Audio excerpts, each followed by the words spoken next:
Today we are going to be looking at trends within the Regulation H metagame. This is a new series that I am working on where we analyze Pokemon that are rising and falling after major events as the format continues to evolve. Of course, this is a newer series, so I would love to hear your thoughts and suggestions on this type of content. And as always, if you think I missed any major trends, feel free to leave a comment down below. Jumping right into this one, we are starting off with Hydreigon, and obviously, Hydreigon did just win the Dortmund Regionals, so to no surprise, this Pokemon is going to be on the rise right now. And I think a lot of us just kind of disrespected Hydreigon entirely. Like, it's a very strong Mon, but I think we just all struggled to put it onto teams. We've seen Garchomp rise up. We've seen a lot of things that just Hydreigon didn't appreciate, and it was like a weird meta. But now, with the way the meta is shaping up, I feel like Hydreigon is very, very well positioned. We see a lot more of those balancey teams that Hydreigon likes to take advantage of. We see a lot more, of that ground spam with the Garchomps, maybe the Ursalunas. So having this Levitate, and then if you wanted to go like Terra Steel, not Shiny, well, you can go Shiny. But if you wanted to go like Terra Steel, right? Now all of a sudden you're stalling out these Ursalunas and you're taking those hits incredibly, incredibly well as well. You've got a lot of cool coverage options, but I think one of the key things that I want to talk about today is actually going to be Snarl. Along with the fire coverage if you want it, the ground coverage that you want it, right? The Dragon Pulse, the Draco Meteors, right? Just big damage, big burst damage when you want it. And I think people are finally realizing where Hydreigon fits. It's either going to be that burst damage or it's going to be that passive damage. So you guys can see the teams on the side right there. One was the Dortmund first place. One was the Dortmund top 8. But more importantly, Snarl right now. We'll get into those in a bit on what their exact sets were. But more importantly, Snarl is an absolutely insane move. Now, I know there's not a lot of special attackers right now. But those special attackers that do exist, like those Psy-Spam teams that are still somehow hanging around in this metagame, like those Blood Moon Ursaluna things, if you do happen to play a Typhlosion, right? Having stuff like Snarl, just to keep those things at bay. Also, Archaladon, keeping Archaladon at neutral instead of those Electro Shots just stacking up on you, right? Now, that one's in a little bit of a weirder spot because you are boosting its body press, but still nice to hinder off those special defensive options, right? So, Snarl, very, very cool move, and I'm happy it's getting usage on Hydreigon because I've been looking for a good Snarl user, and maybe Hydreigon is it if you are looking for a Dragon type, because you can have multiple Dragons. You can have a Dragon Dark type. There's no Fairy types in the format. I'm surprised it took this long to really see Hydreigon start shining. Of course, that Dortmund first place team was Terra type Fire. Rocking that choice spec to take advantage of that heat wave. This is basically your Chi-Yu at home. It just puts out a bunch of damage. And I think this is one of the more consistent sets you're going to see from Hydreigon moving forward. Just this, I'm out here, I'm here to do damage. I'm going to put this damage on the board and I'm going to make you deal with it. Because this Pokemon is not slow. 98 speed is not necessarily known for being fast. But in the format we're playing, 98 speed is not slow, right? 150, you can just go max modest. You're outpacing every Goldango you play. Choice spec Snarl is going to hurt if they Terra or if they don't Terra. It's still going to hurt. You're putting out a lot of damage that way. Just consistent spread damage is something very difficult to find. Yes, Snarl can miss, but we're not going to talk about that. We're not going to speak that into existence. Snarl is broken. I think Hydreigon definitely deserves to be talked about a little bit more. Same, moving on, we got the Dortmund top 8. Similar concept, right? Only using this one on a much more defensive approach. This one was on a much more hyper offensive style team. So having that approach here with the Hydreigon to slow the game down if needed. You've got that Assault Vest, you've got the Snarl, and I don't care if I'm going to boost the Archaladon's body presses if I'm going to be going Terra Ghost, right? So a lot of really cool things here. Opted for the Earth Power coverage instead of the Fire type coverage, which very, very valid. Like I said, you get a lot of coverage, and I think Hydreigon excels at that specifically. I would say these are the best two sets in the format right now, not just because they did well at the regional, but mainly because, like, you have the Snarl option, the AV option, or you have the I'm going to be a Chi-Yu and turn yourself into a fire type and just start sending fire damage, dark damage, and you should be doing a good chunk of damage across the metagame. And then you can even pair this with like stuff like your own Garchomp if you wanted to. Really, really cool Pokemon. Happy to see it getting usage that it deserves to see. Moving on, we have Garchomp, and Garchomp has been a Pokemon that's been on the rise for a while. everybody was kind of talking about it when the format first dropped, and it really didn't do much. It was like, oh, Garchomp's great. Oh, no, jokes, Garchomp kind of sucks. But I think people are now realizing Garchomp is still very, very good. We saw it off Paul 2's Baltimore second place team, which is the one set that I do have in the builder right now. But we also see it everywhere. We have the Vivillon Garchomp stuff. We have, some of that Corviknight Garchomp stuff that's been roaming around. We've got a lot of options. I mean, we've seen it on sand as well with Sandvale, but I really do think the more consistent option you're going to see, and the Garchomp you're going to see more of right now, is this rough skin variant. It's very consistent. You get very good damage options in Dragon Claw. You get Stomping Tantrum if you want, but I think what's all the rage right now is honestly the Earthquake. Just having big damage spread, not being able to get redirected in a format where there's a lot of redirection going around. You got Electabuzz, Magmar, Clefable, Mousehold. There's so much redirection. Amoonguss. I could keep going probably. But, just having that spread that says, go ahead and redirect.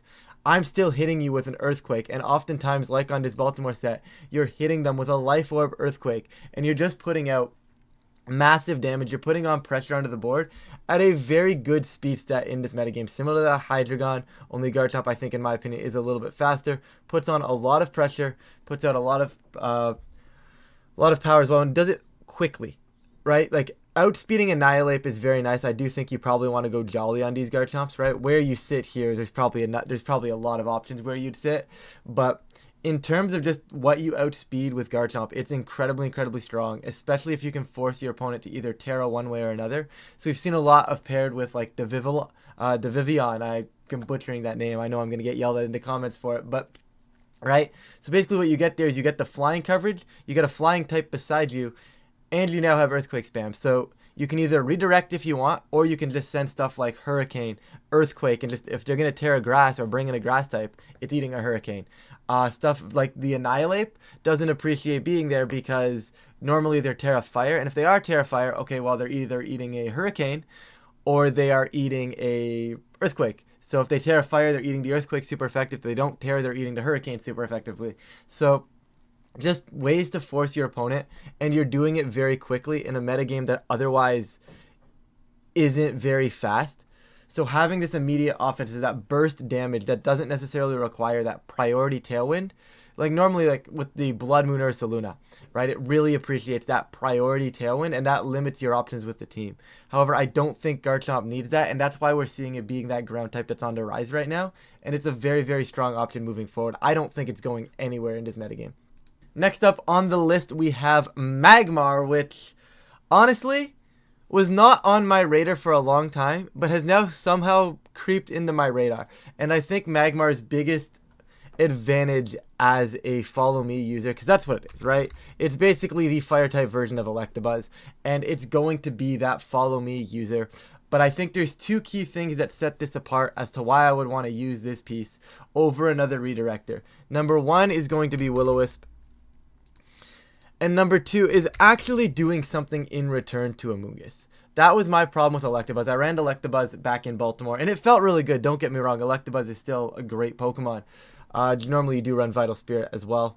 Also a very good ability. But you also are able now with Magmar to do something back. With the Electabuzz, it's, okay, I have Taunt. I can taunt it. And that's pretty much all you've got. It's still going to sit on the field. You're not putting on as much pressure onto that Amoonguss, which is the piece that I'm bringing this piece to the Amoonguss matchup, right? I'm bringing Magmar to not get spored. I'm bringing Electabuzz to not get spored. So now all of a sudden, being able to turn on the offense and do like an 80% chunk to a Amoonguss, maybe doing, to Goldengos. You eat the Goldengo, make it rain, and you drop an overheat. You're doing probably 98, I'm sure, right? I don't know that calc. I mean, it's really going to depend on what you invest, but you're able to do something back. Now, yes, Thunderbolt can do things back, but it's more of a general, I can do things back, as opposed to, this is actually doing stuff back to the things that I want to be bringing Magmar to. And I think that's very, very strong. We see it here. It got, I believe, 7th, 8th, and like 10th at Dortmund. It had a very strong, very, very strong showing. We're seeing it a lot on that Dragapult Sneasler team. And just as a whole, like I said, it's, you got that follow me, you've got the protect. You have the Will-O-Wisp to hinder off all those physical attackers. You can force opponents to maybe tear a fire to get out of a burn.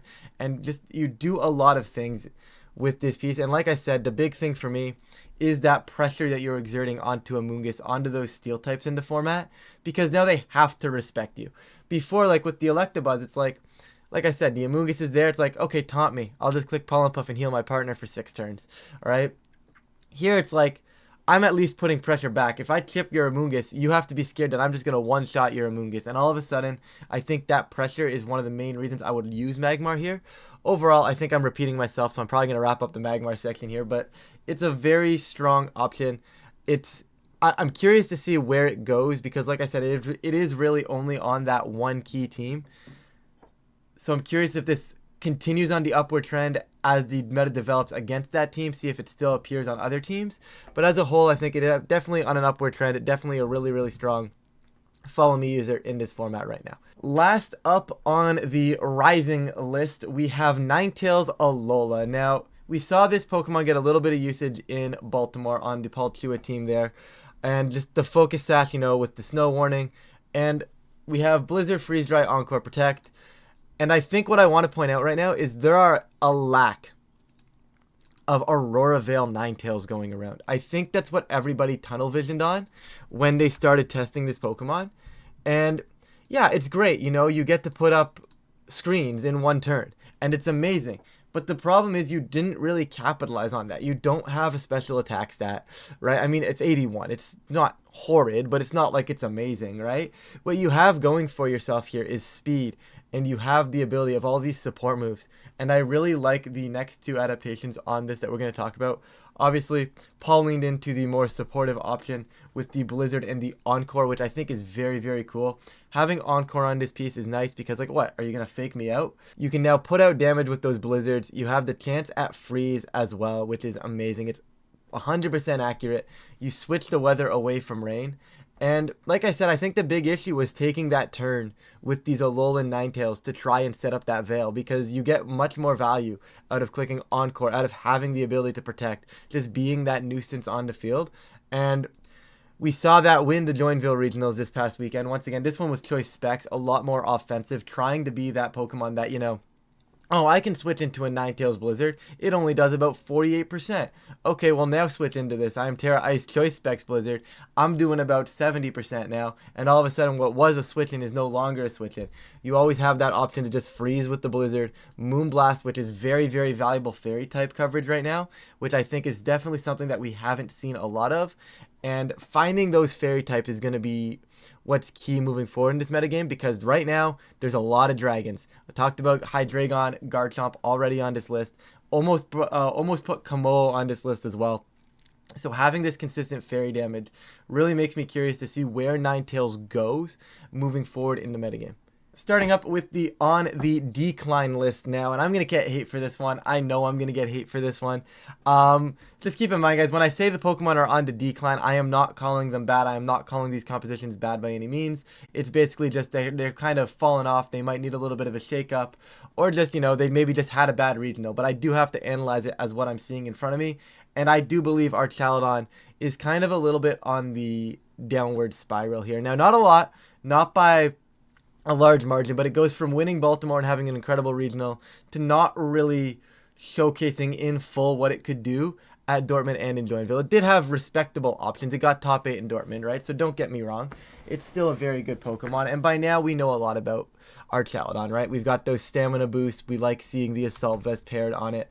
You also see, we've seen a few stalwart options or some sturdy options, but that's more for like the global challenges and stuff like that. Stamina is a very consistent option. It allows you to, if they're going to try and like whittle you down because you have really good defense stats, you switch over to body press and you just start doing damage that way. Very, very strong option, but I think the core became stagnant. We saw a lot of the core, it's Pelipper, Amoonguss, Archaladon, Basculegion. That's the core. If I'm going to a regional, if I am going to a major tournament, I am preparing for this set, whether grass or fairy. I am making sure I have answers for not only the Archaladon on that team, but the common Pokemon around the Archaladon as well. It was the team to beat going into these next few weekends. It's going to still be one of the top teams in the format, but it's definitely on the decline. I think it needs a mix-up. What that mix-up is, I'm not certain. We saw it do well in Dortmund, and the one at Dortmund actually dropped the steel type coverage and had Snarl, which I definitely think is a strong adaptation as well. We also, like I said before, you get cool things. You get other abilities, like Stalwart is a busted ability. Power, you can go Stalwart, say, I don't need body press, and just run the AV set and put Snarl over the body press. It does make you a little more one-dimensional as a Pokemon, but I think Snarl right now, as I mentioned with Hydreigon, is a really strong option. So I'm curious to see when Archaludon bounces back. It's not if Archaludon is going to bounce back. It is 100% going to bounce back. It's that type of Pokemon. It's just that good.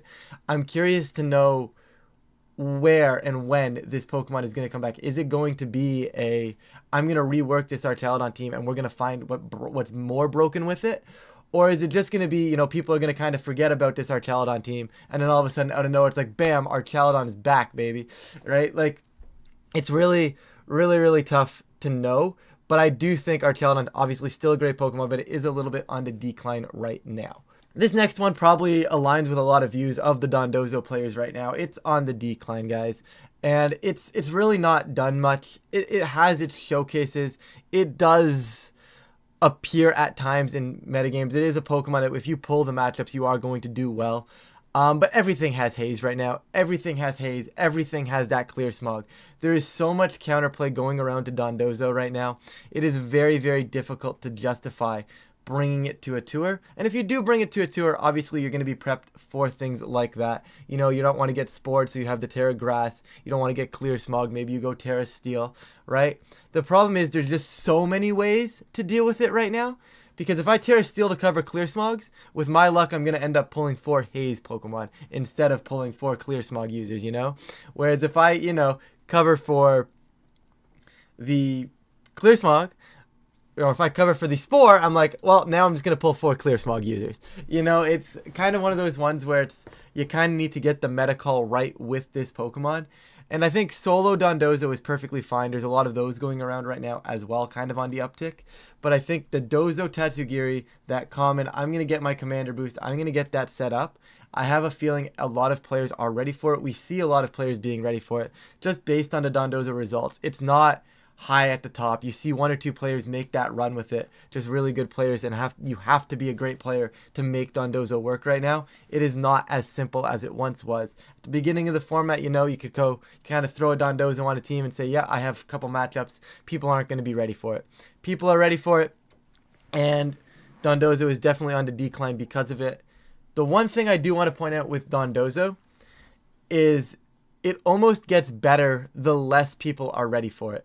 Right? The more Dondozo falls off, the better Dondozo becomes, because the more it falls off, less and less people are going to start running Haze. Less and less people are going to start adding Clear Smog, right? And just like that, all of a sudden, Dondozo slips back into the metagame and starts going crazy once again. Now, like I said, once again, just on a downward trend. It doesn't mean it's a bad thing by any means. And in fact, it might actually be better that Dondozo is falling for Dondozo players. Because if Dondozo falls off, like I said, it gets back up on the usage stats. And maybe, who knows, on the next time I make this video, maybe Dondozo's back, But right now, it is on that downward trend.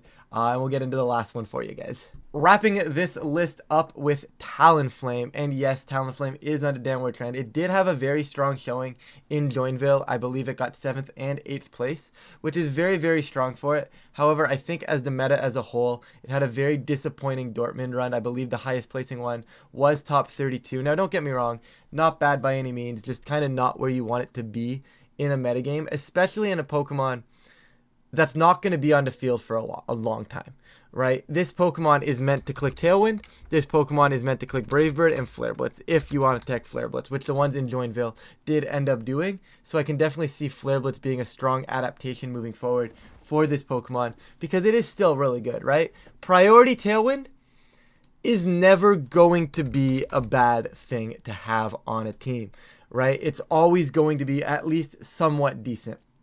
However, the days where you're able to walk into the metagame right now, click Tailwind and spam Make It Rain, or click Tailwind and spam Earthquake, are not there right now. There are games for it. There are teams that are built to do that, but I don't think it's as easy as it was at the beginning of the format. We are seeing it fall off a little bit right now, and I do think Flare Blitz is that adaptation, right? That one at Dortmund that did well was just Will-O-Wisp Taunt. Will-O-Wisp is a very cool option as well. It's really just a matter of finding ways to actually break the bulk now. We're seeing balance become superior, with the Dragonites and the multi-scales, the Garchomps, the Porygon 2s, right? We're seeing all those balance teams, those teams that are maybe have that Trick Room option or don't have the Trick Room option, but just don't die as easily. And with stuff like that roaming into the metagame, it's very tough for Talonflame to find a home because it's losing the damage trades. Normally, you can set up Tailwind, make it rain, and then make it rain again, and you're just winning the game. Whereas nowadays, a lot of things are actually able to take that. People have prepped into stuff like that. So we're seeing these hyper offensive teams maybe fall off a little bit, but they're not going anywhere. I'm pretty confident we're going to see more hyper offense at some point. It's just a matter of time before someone figures out what the best thing to pair beside Talonflame is, right? Maybe it's not a Choice Specs Goldango, right? Maybe it's something along the lines of, like maybe it's supposed to be Blood Moon or Saluna instead of Goldango. Maybe it's supposed to be both of them, right? But as of right now, Talonflame has kind of hit that rough spot right now. The one in Joinville did have Flare Blitz, which is definitely a cool adaptation, as I talked about earlier.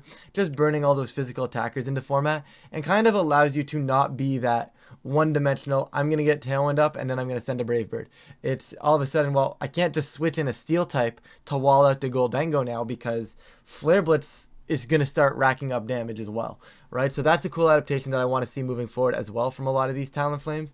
Just having that fire coverage is cool to see. I wouldn't mind seeing something like an Overheat here. That could be something really, really fun. And maybe you just don't bring Brave Bird. That could be cool. Like you just drop your flying coverage, which is a little weird and a little suspicious, don't get me wrong. But I think Overheat could be something fun because then you're not taking that recoil and you are just keeping that Gale Wings effect a little bit longer, right? That should be Gale Wings, guys. Don't yell at me in the comments. I noticed. But you just keep that Gale Wings effect a little bit longer, maybe allowing you to get that extra Tailwind up later on in the game. Just being on the field a little longer with this piece may be better, but normally speaking with the Talonflame, you do want it gone. But that is going to be doing it for the list here, guys. And let me know what you think of this style video.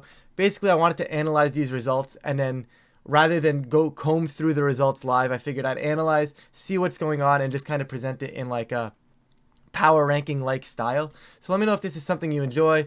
Let me know if I definitely missed with this video, because, if you guys aren't enjoying it, I mean, I'd like to know. Let me know. I'm curious if you guys have any suggestions on this kind of style video moving forward. This is the concept, of course, guys. If you guys are enjoying the channel or the content, please feel free to leave a like and subscribe. It really does help out the channel, and I do really appreciate it. But with that, thank you all so much for watching, and I will catch you all in a future video.